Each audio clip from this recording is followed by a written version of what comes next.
Gotta stop. There's always more to the story. You should be ashamed of yourself. And there's always more to say. Don't ever bring that nonsense in here again. When going too far feels closer. Maybe I overdid it. This space thrives on the restricted. This is the Restricted Area with Robert Guerra.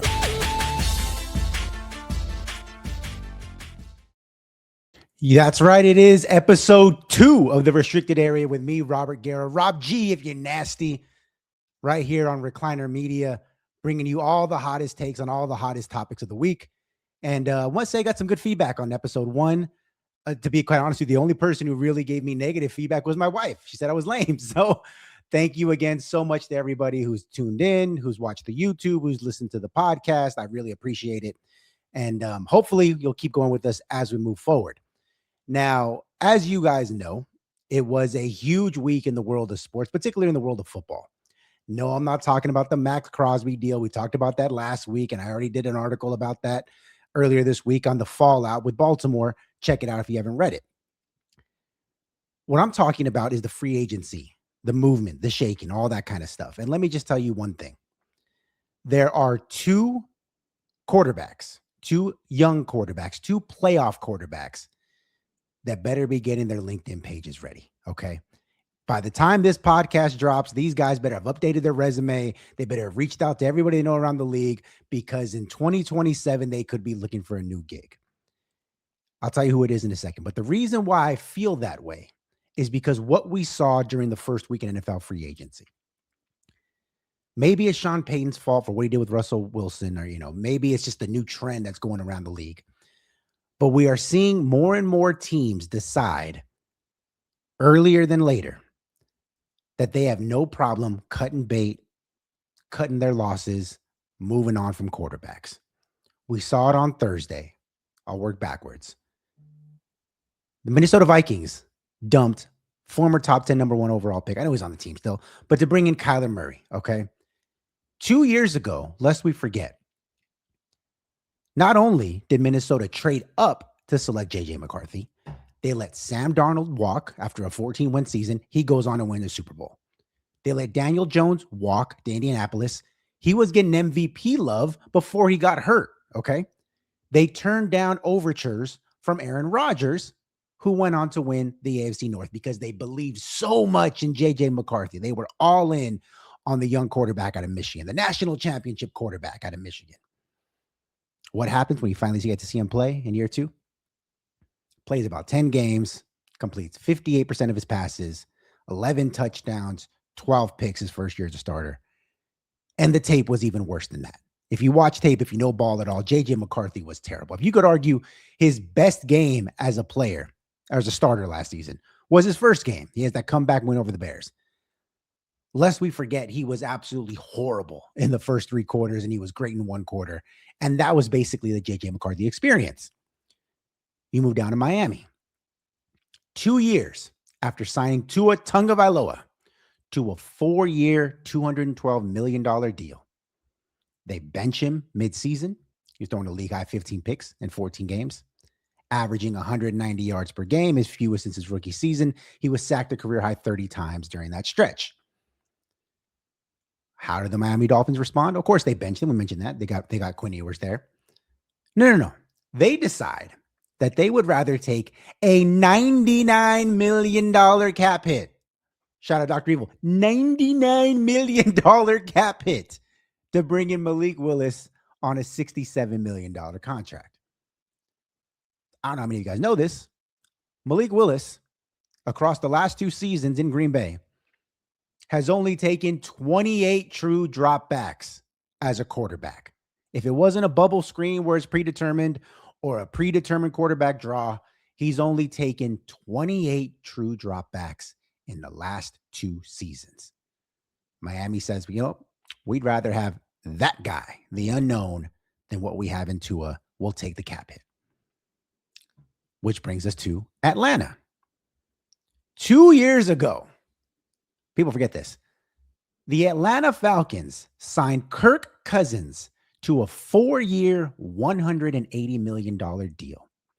And they drafted Michael Penix Jr. out of Washington, 8th overall. which in itself was a crazy idea. Like, what's the point of investing all that money into Kirk Cousins free agency if you're just going to take his successor in the top 10 of the draft? And it's not like Michael Penix was one of those real young, high upside guys, let him sit for a while. No, he had already been playing in college for a while. He had transferred from Indiana to Washington. So he had reps under his belt. He was more ready to play than almost any of the quarterbacks in that draft, you could argue. So they cut Kirk Cousins this offseason. He might end up with our Raiders by the time you listen to this podcast. They bench Michael Penix Jr. because in his 1 year as a starter, had the most off-target throws among qualified quarterbacks, 22%, which means 1 in every 5 of his passes was off target. Even still, I know he has some injury issues. He's only started 12 games in his NFL career. Even still, they would rather bring in Tua, who I just mentioned a minute ago, had a league-high 15 interceptions in 14 games at the time he was benched. Who I just mentioned a minute ago was sacked 30 times in 14 games before he got benched. Who I just mentioned a minute ago was averaging 190 yards per game, the fewest since his rookie season before he got benched. And Atlanta decided we would rather have that guy than the guy we drafted 8th overall 2 years ago. Okay. Now, all of these situations are a little bit unique because when it comes down to quarterbacks, especially in the NFL, so much of it is not about talent and whether or not you can play. It's all about opportunity and expectations, okay? If you go back and look at a guy like Anthony Richardson, of course, was benched in Indianapolis. Right now, he may or may not get traded this offseason. We'll see about that. But his problem coming out of college was, I think he had only started less than 10 games. Gets to the NFL, gets hurt. His problem was he needed more reps. More than anything, it wasn't that he didn't have any talent because he had raw talent out the wazoo. His issue was he had not developed how to play the quarterback position in a classical way. What he needed was repetition. The problem was the expectations in Indianapolis were, well, have you seen the rest of this roster? Like, this roster is pretty damn good. If we just had the right quarterback under center, we could win some games in a big way. So Anthony Richardson doesn't get the reputation he needs, is not allowed to learn on the job and fail and go 2-15 or whatever the case may be, so that in year 2, year 3, he's better to go. No, instead, they decide relatively quickly, we'd rather have a veteran Daniel Jones under center than this guy who's unproven and wild and inaccurate. This is the same thing that happened here in Atlanta, which is why they rather have Tua, even if he is limited in a lot of ways. They'd rather have the proven commodity than the unproven one. It's the same thing that happened there in Minnesota. They would rather have the proven commodity in Kyler than the unproven one in J.J. McCarthy. J.J. McCarthy, they've determined, is not ready to lead a highly talented roster in Minnesota. On the flip side, in Miami, they have determined we are so far behind the 8 ball. We have no opportunity to make any kind of noise in the AFC. This is a full rebuild, a teardown. I would rather take the unknown of Malik Willis than what we know in Tua. I'm going to let this guy learn on the job, and we'll see what happens, okay? Which brings me to 2 other quarterbacks. 2 other guys who, after what happened this week, really need to have their antennas on high alert. The first one being Bryce Young, Carolina Panthers. You're like, oh, but he won the division. He got Carolina to the playoffs. You're not going to move on from Bryce Young in a year. Guys, here's the reality. The Panthers lost 3 of 4 to close the season, including what would have been a winner-take-all in Week 18 against Tampa. They lost that game. The only reason they got into the playoffs is because the Atlanta Falcons had some kind of shenanigans there, and they won a game they weren't supposed to win, and suddenly, with all the tiebreakers, Carolina sneaks in instead of Tampa. Did you also know that in the of those 3 losses, the 3 of 4 to end the season, Bryce Young and the offense scored 17, 10, and 14 points. You know that? Or did you know that Bryce Young is only 14-30 as a starter in the NFL? Or did you know that Bryce Young has only thrown for more than 200 yards 5 times across the last 18 games last year? Did you also know that Bryce Young has thrown for less than 150 in almost 1/3 of the games he's played in the NFL? Under a buck 50 in almost a third of the games he's played in the NFL. Which brings me to the expectations. The Carolina Panthers play in the worst division in football. Every single team in that division last year had a negative point differential, including the Carolina Panthers, who won the division. They have a reigning NFL Offensive Rookie of the Year in Ted McMillan. They just gave out big money to Jalen Phillips on the edge, Devin Lloyd at the linebacker to shore up the defense. The Atlanta Falcons, we mentioned, are in flux. Todd Bowles is on the hot seat in Tampa. The Saints, as of this recording, and I don't know, stats wouldn't change because the season hasn't started yet, had the worst offense in the NFC last season. The division is there for the taking if they have the right quarterback. If Bryce Young does not improve by leaps and bounds this season, even if they do find a way to go 8-9 again and win the division, Bryce Young is on the hot seat, okay? That division is right there. If you can find your Kyler Murray, your Tua Tagovailoa, your Malik, whoever, right? If they have the right quarterback in place, they can own that division for the next couple of years. Which brings me to the second quarterback needed to have his LinkedIn page ready. This one might shock you. CJ Stroud of the Houston Texans. Well, but CJ Stroud, he's been in the playoffs every year of his career. But CJ Stroud, he's won a playoff game every single season, all 3 years. Guys, come on now. Use your brains. CJ Stroud committed 7 turnovers in 2 playoff games last year, or this year, if you want to call it this year. In the process, became the first player with 5+ INTs and 5+ fumbles in a single postseason. My man had more Butterfingers than Bart Simpson, all right? He was a problem for Houston. And that's not even considering the fact that his pass yards per game have dropped every single year of his career since his rookie season. Okay? Or that his passer rating has dropped 18 points since his rookie season. Or that his TD to interception ratio has doubled since his rookie season. I mean, hell, you can make the case, what's that old saying that people say, oh, he peaked in high school, she peaked in high school? CJ Stroud peaked in high school. But in this case, high school was his rookie season in the NFL. He has started here and has steadily dropped and dropped and dropped and dropped. The problem with that is, because ordinarily you say, hey, he's a young quarterback. We let him grow. We let him develop. We've seen some stuff on tape that we like. Houston has a Super Bowl defense. Point blank period. They were number 1 in total defense, number 1 in EPA per play. Yes, even better than that vaunted dark side defense in Seattle that just won the Super Bowl. All right. If the Houston Texans had a more reliable quarterback coupled with that defense, they are not just a playoff team. They are a Super Bowl team. They are an inner circle Super Bowl team. So if he continues, CJ Stroud, that is, playing and going to the trajectory that he's on, I can absolutely see a scenario where they decide in Houston, you know what? Where's our Kyler Murray? Where's our Tua? Where's our guy that we can bring in to replace the young quarterback that's going to stabilize the position? Look, Stroud and Bryce Young are both eligible for extensions. I don't see either one of them getting one this offseason.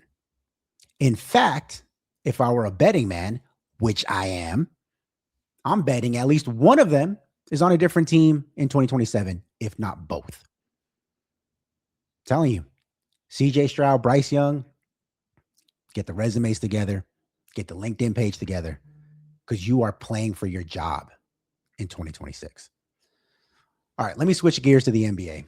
Now, this was an underreported story, but it's something that I saw and I had a lot of passion about, so I want to get to it. The Golden State Warriors are having a disappointing season, to put it lightly, okay? And even still, I guess this is credit to him, that has not stopped Draymond Green in any kind of way from popping off and doing his podcast and going on other people's podcasts. I'll tell you what, I think it was Michael Jordan who said something like, it takes a good man to talk trash when they're losing, because anyone can talk trash when they're winning. Well, Draymond Green must be the best man because his team is mid to the highest extent. And he will go on his podcast every other day and say something wild, no problem, like no questions asked. Well, on the latest episode of the Unguarded podcast, that's not Draymond's pod, I think that's Fred VanVleet's pod. They asked him about, how do you respond to Golden State Warriors fans that, want to see you out, that they're done with the Draymond experience. Like they were willing to include you in a trade for Giannis or whoever, right, at the trade deadline. And here's what Draymond responded with. This is verbatim. I'm not making this up. Quote, I see fans saying different shit now, like Warriors fans saying, it's time to get him out of here. To the real Warriors fans that don't feel that way, thank you. I appreciate it. To the ones that do feel that way, you was a loser before I got here. Fucking stone cold forever losers. So if you say that, it makes sense to me because you've never been here. You don't know how to appreciate something for its entirety because you've never been here. You've never had the opportunity to do that. I apologize for cursing for any children that are in the car or, to my mom who might be watching this. I'm sorry. I'm just reading the quote. I didn't mean to curse. Now, on one hand, Draymond is right. Okay. Because before Draymond, the Warriors had reached the postseason only twice in the previous 2 decades and won just one playoff series during that span. Shout out to the We Believe Warriors, Baron Davis, P. Diddy, Steven Jackson, Matt Barnes, those guys when they upset Dirk and the Mavs. Shout out to the We Believe Warriors. And since then, to Draymond's credit, 6 finals appearances, 4 championships. So he has a case. But here's the problem. And this is something that I think Draymond doesn't understand that he needs to figure out relatively soon. Yeah, you got 4 rings, but I could argue, Draymond, you also cost the Warriors and that fan base at least 3 more. You got 4, could have had 7. First, we all know this one. He nut checks LeBron James game 4 of the finals, gets himself suspended. They go on and blow the 3-1 lead. That's 1. Second, after he recruited Kevin Durant to Golden State to create and for my money, is the single greatest team in NBA history, even better than Shaq and Kobe Lakers. Apologies to Laker Nation. You got to be objective. I think Steph KD Warriors was the best team I've ever seen. Famously told KD during his final season there, quote, again, sorry for cursing. If you have a problem against cursing, speed through this the next 10 seconds. You're a bitch. You know you're a bitch. We don't need you. We won without you. Leave. So what happens? KD left, right? He left. He bolted out of town first chance he could. In my opinion, I know he tore his Achilles. He missed the next season. But if KD is still there with Steph and Clay and Draymond and Steve Kerr and all those guys, they win at least 1 more ring. At least 1. So now you're at 2 that he's cost you. And last but not least, credit to Golden State Warriors, credit to Steph Curry more than anything. They sneak up on everybody. They win the chip in 2022. How does Draymond respond? He went full Draymond. He sucker punched Jordan Poole in training camp. He alienated in the process their best bench player, who was Jordan Poole, and the only one of the young core that ever became useful to them. Jonathan Kuminga at that time wasn't useful. I remember if James Wiseman was on the team, wasn't useful at the time. Moses Moody wasn't really useful at the time. It was just Jordan Poole was the guy, right? You know what happened after that? Infighting all season, tension in the locker room, ultimately leads to Jordan Poole having to get shipped out of town for pennies on the dollar. You know what happened in the seasons after that? The Golden State Warriors have won 2 playoff series total and more than likely will miss the playoffs again this season. Guys, Draymond, he doesn't get it. He doesn't understand. He believes that because, yes, he did help to bring those chips to the Bay Area, that just gives him free reign to act and say however he wants forever. All right? Draymond Green has been ejected 24 times in his NBA career. Most among active players, 6 shy of the all-time record. That's a record that I think could be broken. And we'll get to records here in a few minutes. I got some thoughts on another one that was broken earlier this week. Draymond Green has been suspended 6 times in his NBA career. And that's not even counting the time this season. This is not 2, 3, 4 years. This was this season. He pulled himself out of a game, went to the locker room to pout because Steve Kerr had an issue with him during a huddle.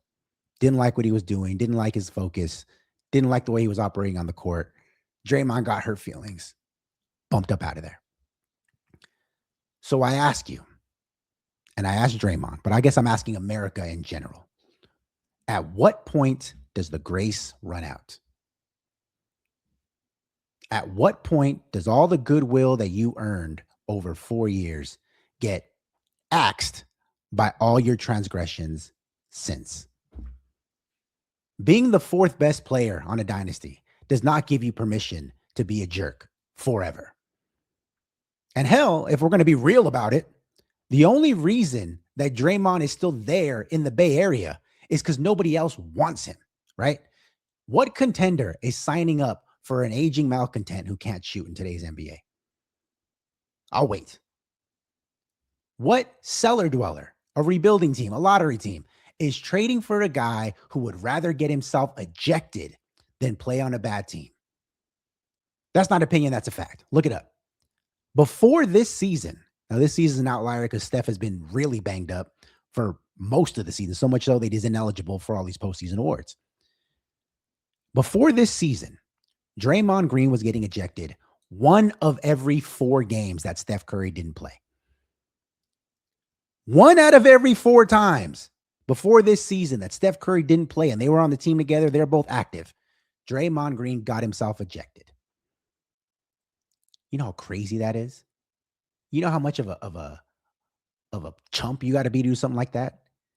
That you decide you rather, instead of taking your L like a man, you rather take your ball and go home. Draymond doesn't get it. Never has. And based on his comments this week, I'm assuming he never will. All right. And until he does, if he ever does, I don't think he will. The Golden State Warriors are going to be stuck in this purgatory somewhere between the 7th and 10th best team in the NBA, or in the Western Conference, that is, until Steph Curry retires and the cycle starts all over again.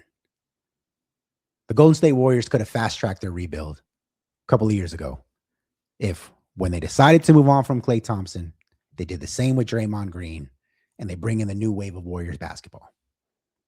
Couldn't do it for whatever reason. They had this loyalty to this guy, and now you're stuck with one of the biggest villains in the NBA.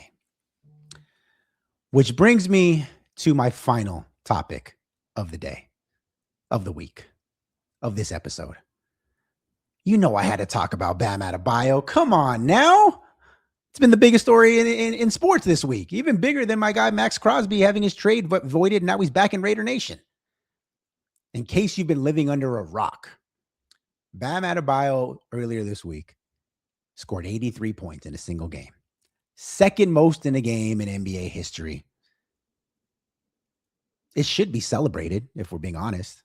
You know, if a guy does something like that otherworldly. I saw a analytics nerd. I don't know exactly who he was. I don't even to call him a nerd. An analytics sports media member say that Bam Adebayo scoring 83 points based on his, normal averages and his normal career high, his previous career high was 41 points, would be the equivalent of Patrick Mahomes throwing for over 900 yards in a single NFL game, right? Like, that is how unreal this night was in the NBA. Here's my problem with what happened with Bam Adebayo. I don't know if you watched the game. If you haven't, go on YouTube. They have the full game available to you at your fingertips.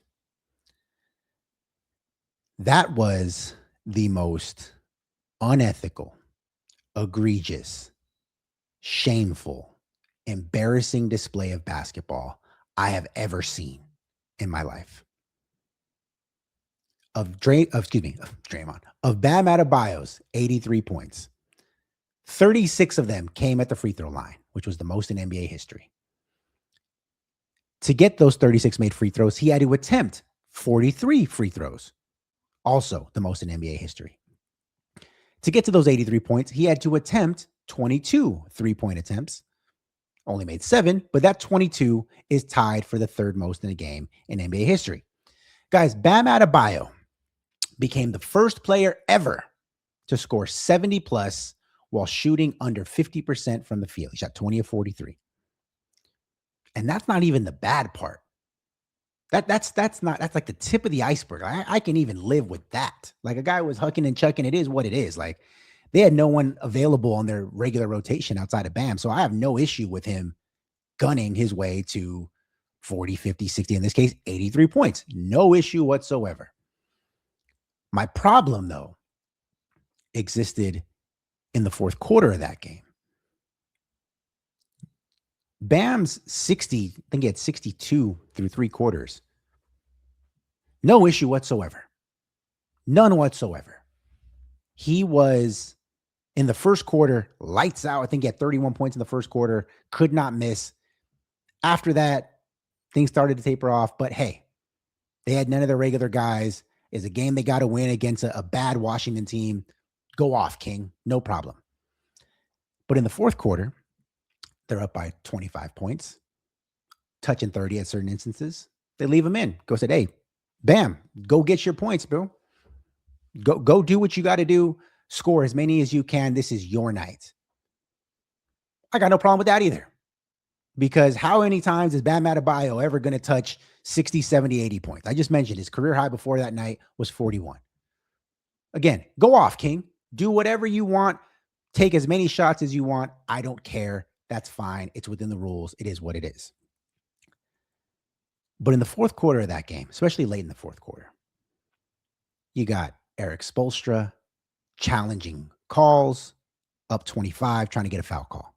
Why? So that Bam could get another opportunity to score more points. You got the Miami Heat intentionally fouling Washington Wizards players on defense to stop the clock, extend the game again to get Bam Adebayo more shot attempts. You have Miami Heat players missing free throw attempts on purpose, so that hopefully Bam could get the rebound, get the ball, either score or get fouled himself. It was unethical. It was egregious. It was a slap in the face to every NBA fan and every NBA player and every NBA coach that has ever existed. All right. And even worse so, because I heard people say the same thing about the Wilt Chamberlain situation when he scored 100. Well, Wilt did something similar back then. If you look at the, the box score, if you read the articles, like, they did stuff like that too. You know what makes this instance worse than the Wilt Chamberlain situation is that everybody saw it. There's no video of Wilt's 100-point game. There's people to this day who believe it never happened. They think it's a myth. I'm not one of those people, but there are people like that. We saw what Bam Adebayo and Eric Spoelstra did there at the end of that game. We saw what they were trying to do to game the system, to, for lack of a better word, cheat their way to 80, in this case, 83 points. And then here's the other part, and probably the part that bothered me the most. After the game, Bam's being interviewed by someone on the floor, and he says something to the effect of, when you look at the all-time annals of sports or basketball scoring in a single game, it's going to say, Wilt, me, Kobe. I got some news for you, Bam. What it should say, if we're going to put your name alongside anybody in sports, should say Bam, Bonds, Armstrong. Put the asterisk next to that 83. We all know full and well, Lance Armstrong, I'm not going to say you cheated like Lance Armstrong, but we know that his Tour de France championships are not legit. Barry Bonds, we saw him hit the 73 home runs. We have video evidence. We know that it happened. We also know, or we can infer, we have an educated guess, that my man was on the juice, was on the yayo during that season, and that those 73 home runs were not legit. And that's a big reason why when Aaron Judge had his home run chase a few years ago, we had live look-ins on ESPN and FS1 because he was chasing 61. Not 73. He was chasing 61 because we all agree and we accept that the 61 was the legitimate record, not 73. Put the asterisk on Bam's 83. It wasn't legit. In fact, with the way that they've conducted themselves in the wake of all this whole blowback, Bam should be embarrassed. But not as much as Eric Spoelstra. Eric Spoelstra should really be. He says, I apologize to absolutely no one. Bam Adebayo is a great person. He shows up to my 5K unannounced, and he's a great guy. I'm not going to argue that at all. I'm sure Bam Adebayo is a great human being. If you read his story, you hear about him, he sounds like a hell of a guy. And on a night-to-night basis, he is a hell of an NBA player. He's an Olympian. He's a guy who, full disclosure, I would love to have on the Lakers. I think he's a great player. But don't act like this 83 is legitimate. Don't act like this 83 is on the up and up. Shame on Eric Spoelstra. If I was Grant Hill, I'm taking his spot from Team USA as the coach succeeding Steve Kerr. You're no longer the coach to me. What you did was so disrespectful to the game of basketball. I can't have you represent our country in that manner. Shame on Eric Spoelstra. Shame on Heat culture. If this is representative and indicative of what Heat culture is, then it's a sham. And it always has been. And this whole ordeal from Tuesday all the way to Friday only cements that fact. But I want to close it with this. People seem to like the first one, so I'm going to try to make this a thing in every episode. We're going full Stephen A on this one. More importantly, shame on Pat Riley. Pat Riley, you don't want to make an enemy out of me. For you to encourage this kind of behavior, both by your coach and by your best player, less than a week after you get a statue at crypto.com arena alongside the late, great Kobe Bryant, whose 81 was ethical, whose 81 is considered the high mark in the modern era of basketball. Pat Riley, on behalf of Laker Nation, we are disgusted. If I ran crypto.com arena, if I was the Bus family or the Walter Investment Group, you know what I'm doing when this podcast drops? Driving down to Figueroa, taking the exit on Chickern Court, and I'm taking the statue down. What you did was disrespectful to the NBA, disrespectful to basketball fans, and more importantly, disrespectful to Kobe Bryant. You should be ashamed of yourself, Pat Riley. That was pretty good. I'm not going to lie. I was really in it there for a second. All right, that's going to do it for me. Episode 2 of the restricted area.